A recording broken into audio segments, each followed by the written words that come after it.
The deadlift and shrug is a great first skills step in learning the medicine ball clean, which also translates to the barbell clean, because what we're emphasizing is speed from the floor and then a power through the hip. That power should create a weightlessness of the ball. Eventually, it will translate to the weightlessness of the bar. So to show you, as I'm describing this, in our starting position, your hands are going to be right on the side of the ball in a standard deadlift style position. So with a good posture of the shoulders, belly tight, bend at the hip, bend at the knees with your hands to the side. Having your eyes just gaze straight ahead is fine. And then from there, you're going to stand, but then open those hips so forcefully that the ball pops out of your hand. Now, the way that I would generally explain the hip pop is pretend this is a baby and that baby is on your hip. That baby starts slipping, so what do?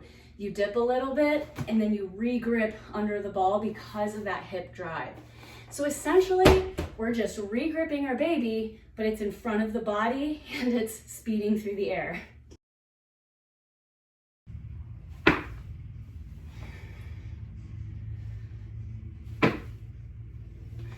The second drill requires no ball at all because this is about speed in dropping and also about focusing on your arm path as you're receiving the ball.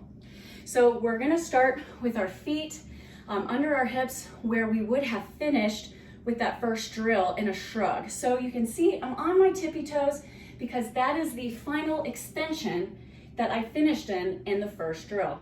Then from there, we're going to drop into your squat. The idea is to drop as fast as you can.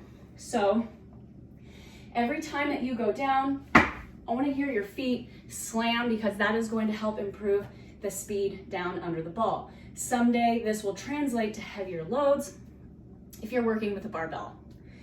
So the second thing I want you to focus on, once you're thinking about speed, you feel really good about your drop, think about what your arms are doing. So in your extension, I want you to see that your elbows are staying very close to your ribs and they're not flaring out.